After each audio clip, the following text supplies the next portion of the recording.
morning and welcome to another tramping vlog or hiking vlog. Yeah, this is going to be a day walk in which I try to climb Mount Matthews, which is the highest mountain in the Rimutaka range. So this morning I came in from Wellington to Wainui-o-Mata via train and bus. Took hour and a half for me, but if you start at Wellington station it's about 50 minutes or so.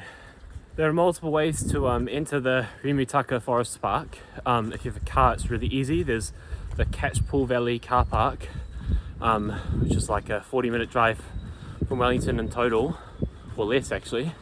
Or you can do what I've done, which if you need to catch public transport, you come to Wainui-o-Mata South, Hene Street, and you can either do what I've done this morning and come up Sunny Grove, or you can go this way, which to go through a graveyard, but on the other side of here is the entrance to the track, sort of parallel to the one I'm taking today.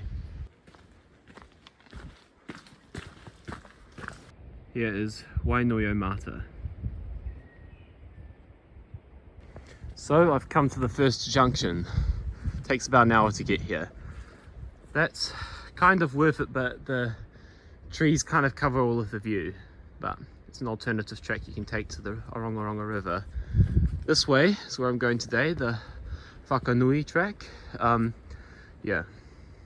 So the Whakanui track is actually a kiwi protection zone. So if you want to see kiwi in their natural habitat, this is a place to come, possibly sort of early to late evening, or just after dark rather.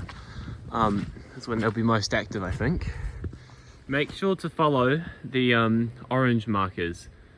Some of these trails lead the same way anyway, but they're more rugged and it'll take you longer.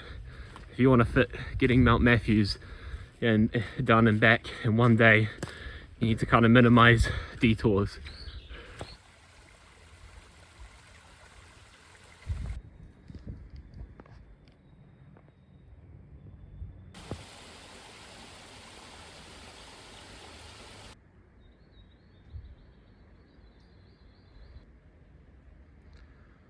So I've actually done this track several times, the Whakanui track. It takes about 2 hours 45 minutes at my pace, which is pretty fast normally. I'm going slower today though.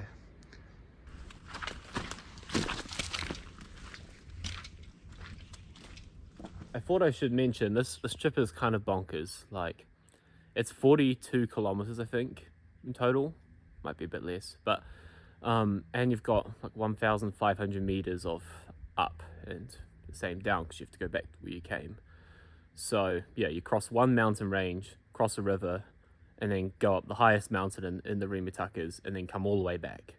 And so yeah, this probably isn't a top 10 recommended thing to do while you're in Wellington, unless you're a really keen hiker or tramper. Although I just called this route I'm taking bonkers, it is actually a very, very lovely day walk. It's a huge challenge, huge undertaking, unless you're really fit, but it's so worth it. The bush here is just so nice. Fallen trees. One way to lose the track sometimes. It's a very small one, but especially in late spring, before they've had time to do some maintenance or whatever, there tends to be a lot of them, so it can often take a lot longer than you think to get to the river.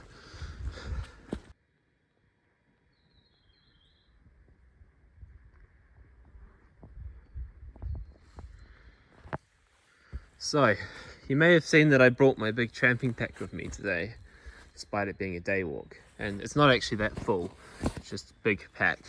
But normally I would I'd bring a normal day pack with me, just lots of drink bottles and food and whatnot. But I decided to make the absurd trip even more absurd this time by bringing more stuff than I actually need. Not essential stuff, like extra stuff, which you'll see later. Okay, I can't help but ruin the surprise. I'm making pancakes at the summit of Mount Matthews, and I brought a cooker and pancake mix and equipment and whatnot to do so. because you know this trip just needs to just extra challenge. You know, 42 k's, 1,500 meters or whatever, not enough. I need to make it even harder, and also need to spend like an hour at the summit cooking. You know, just so that there's a bigger time crunch towards the end to get back to the bus before the last one tonight. I always stop when I get to this tree. It's so nice. Look how beautiful. What also makes it kind of cool is there's a gap at the bottom, a portal.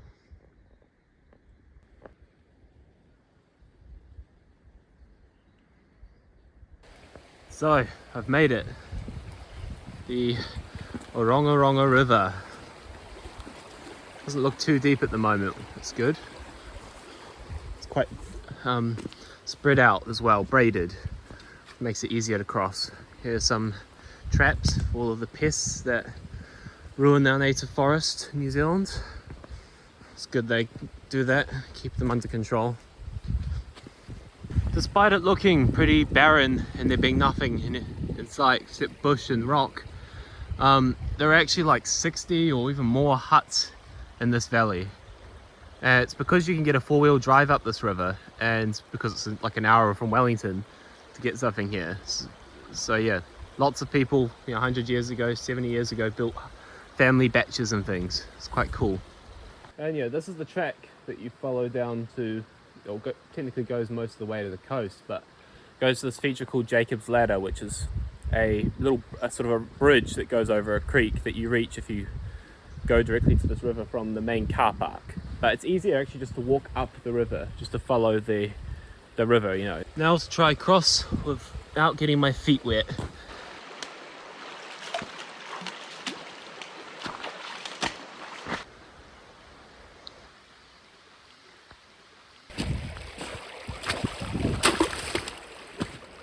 So once you leave the Whakanui track, you want to cross the Orongorongo River and sort of go east up the river until you get kind of to this turn off, which is the first one, and you should see an orange triangle on the tree there. See? Hopefully that instruction was clear. So I now have people behind me, and normally it would stop me from vlogging because of, I don't know, anxiety or whatever about vlogging, but I'm going to push on anyway. The base rock around here is called Greywacke, which is a kind of sandstone. And anyway, there are quartz veins within this Greywacke, and I often find little pebbles of quartz, which the last 3 times I've gone up Mount Matthews, I've brought a small handful of pebbles and left them at the summit. And today is the same, so I'm like on the hunt for more little pebbles like that. That's not that good, but you get the point. Just little white stones to put at the summit and make a little pile. This is the way if you want to do the North Saddle crossing off Mount Matthews. It's a far dodgier route than the one I'm taking today, but bragging rights if you take it.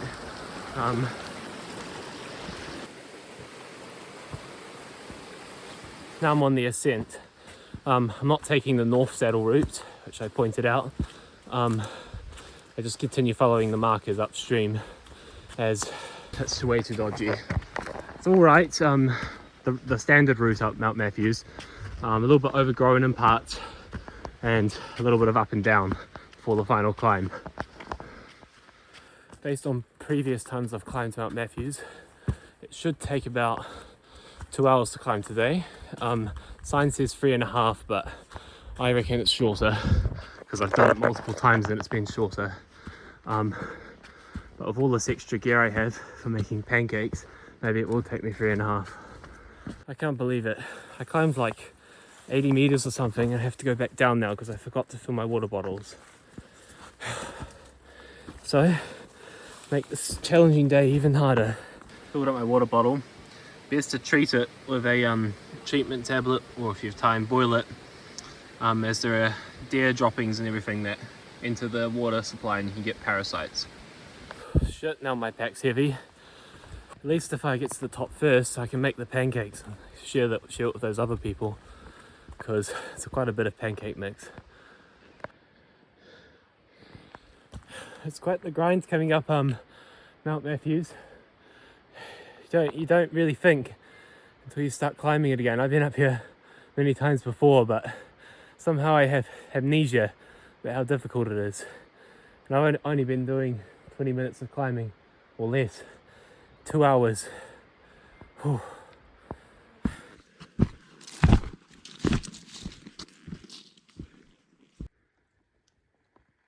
On the ascent up Mount Matthews, if you notice you start going downhill again, it's perfectly fine.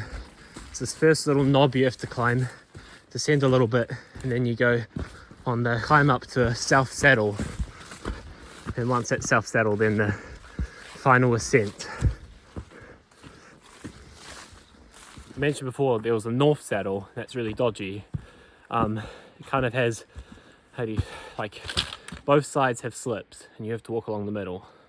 But the South Saddle is a nice grassy bank with a nice view.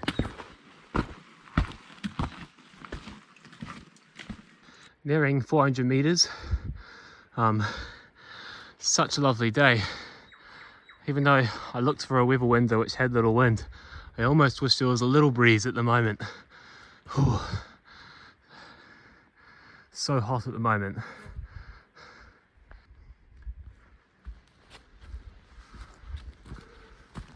A look of me, or sweat, you can tell. You use a lot of water heading up here, so bring loads, because there's no creeks or anything once you start climbing.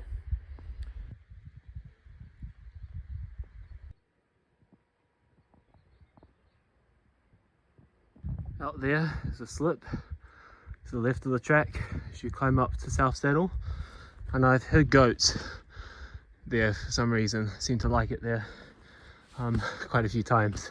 Haven't seen any on it yet. Hopefully today, maybe. Apparently there's a way you can get down via a slip like that. Wouldn't be too keen on that though. But anyway, the track will feel like forever, but when you see this sign, which gives you the option to go to the actual South Saddle and then out to the coast, you know you're doing quite good. Like, because not too far up here, you'll get your first view of sorts.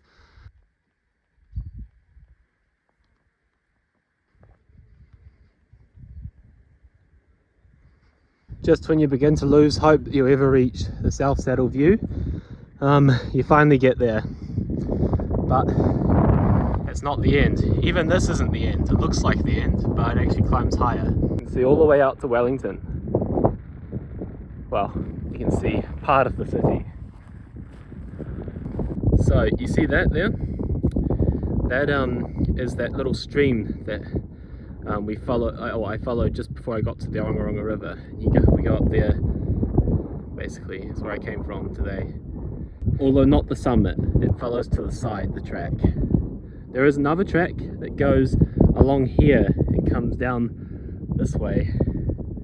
It's called the East Whakanui track, but that's a predator trail and not very well maintained. As you can see in the real distance here, the coastline. It's another way to access Mount Matthews actually. Especially if you've got a four-wheel drive, I think you can get most of the way around there. Normally this spot's one of the windiest places, probably in Wellington, honestly. It's really, really bad here some days. I can barely stand, which is why there aren't too many large bushes here.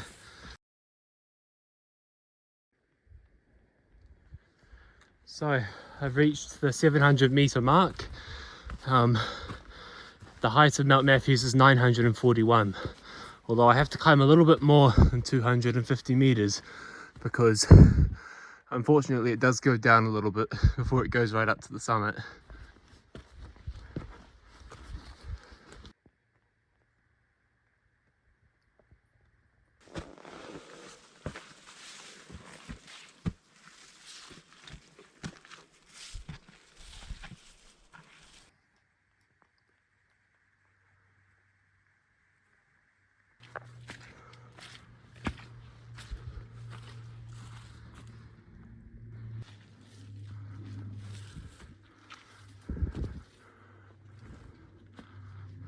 So after an agonizing climb, you'll reach this kind of rock exposed section and think, oh my god, the summit must be so close. Well, it's not.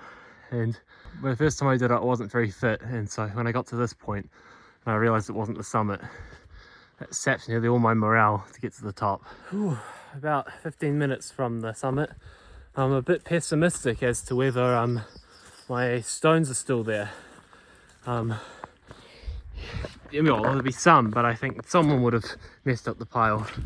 My faith in humanity, if you like, will be greatly enhanced if it's perfectly intact. I mean, that'd be kind of cool that so many people would pass it and leave it alone. But nah, I'm not expecting that. It's definitely not going to be the case. But in the distance there, the Wairarapa Valley. Isn't it just lovely? You can see part of one of the big lakes there. Awesome. So it looks like you just head straight up there, but they actually make you go down and around. So it's always a little bit further than you think, I guess. For some reason, I don't remember this section here. I think I might have taken the wrong way. Look how gnarly that slip is. I wonder how long it's been since it happened. The detour route isn't too straightforward. There's lots of fallen trees and whatnot, but easier than risking your life on crumbly cliff edge.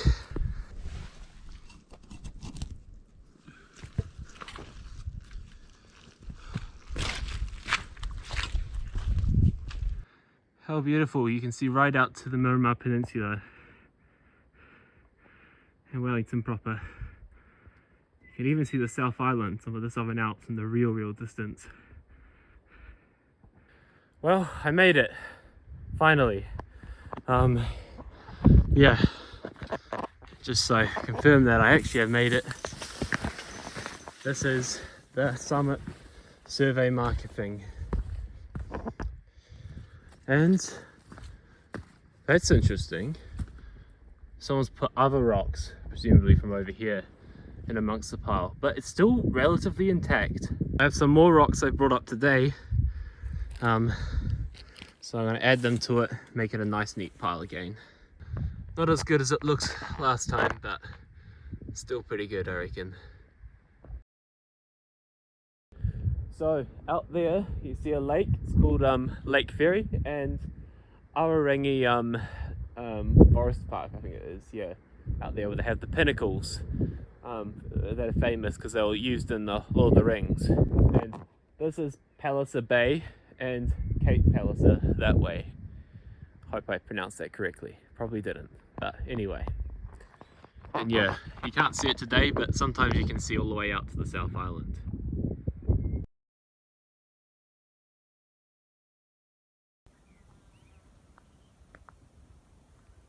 I've just set up Operation Pancake at the summit of Mount Matthews. But yeah, yesterday I was shopping for my stuff with a friend, and one thing led to another, and I ended up getting whipped cream. It's kind of a joke, but 400 grams carried all the way up here just for a topping on the pancakes.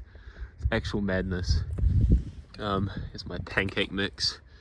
I'm gluten free, but apparently 3.5 health star rating. I think it's more like a 1. How much butter and maple syrup and whipped cream it's gonna be on it.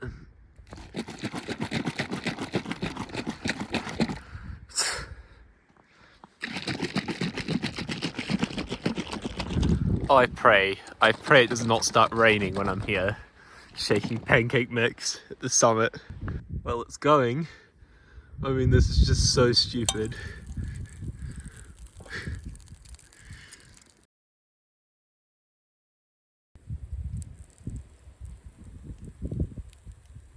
This is what life's about. Enjoying a good view and making pancakes in an absurd location when the potential storm cloud is coming above you. So, I'd say I'm having a pretty good day today. A silly day, but a good day.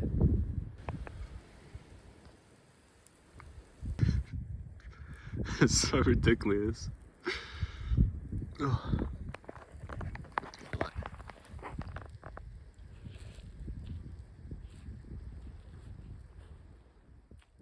I should have written on this bottle for best results, cook above 800 meters or 900 meters. Actually turning out quite well. Down to the last pancake on the cooker. Hopefully the fuel doesn't run out. And some cream on this one.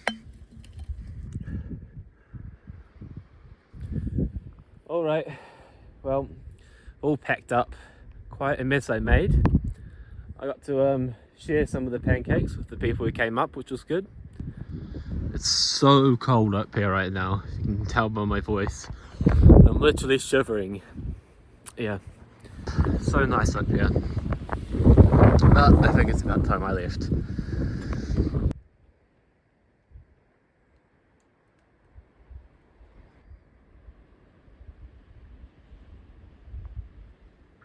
So, on my way down, heading towards South Saddle, and you might be able to see a glimpse through the trees, the riverbed of the Orongorongo River below.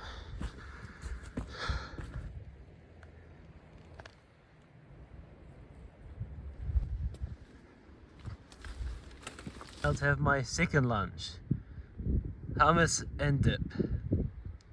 Oh, what? Chips and dip.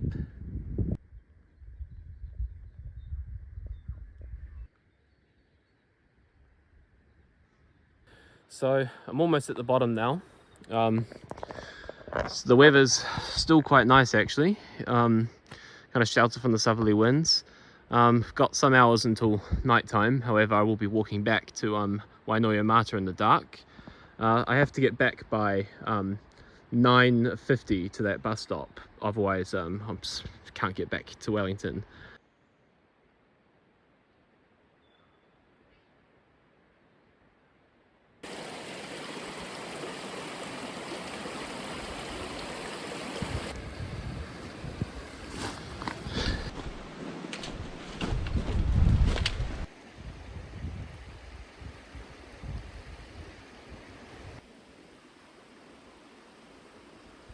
There's actually a hut in the bush over there, so it's open to the public and you can theoretically stay at, but it has rats. So if you don't want to do this whole trip in one day, you can stay there, I guess. Although that being said, there are actually many huts, but most of them are either privately owned or you have to book the whole thing out, which can cost a lot of money. So you really want to do that with a big group, and over Christmas, New Year's, and most of like the weekends around summer, they're normally completely booked out very quickly, so it's quite hard to get a slot. Of course, tenting is also an option. Islands like this up ahead get wiped out basically every 20 years, as after, once in 20-year storm will cause so much rain that this entire valley just fill with water, and bits of the mountain will come down and create more of those slips. Another interesting fact is apparently this forest park used to be quite the moa hotspot, having like 8 different species or something living here. So somewhere in these hills, well, given that they erode so fast, probably not, but you never know, there might be some moa bones still. Well, there are, because otherwise we wouldn't know that there were 8 species of moa in this national. Yep. Anyway, so I'm going up this side, the Whakanui Trail back to Wainoia-Mata. However, there is an East Whakanui Trail. So yeah, if you've got extra time and don't mind bush bashing, climbing over trees and all sorts of things, this is an alternative way to get back. However, given that it's already 6 o'clock for me, probably not a good idea if I want to make it back to Wellington tonight. Anyway, thanks for watching. Hope you enjoyed the video and got something useful out of my ramblings. See you on the next one.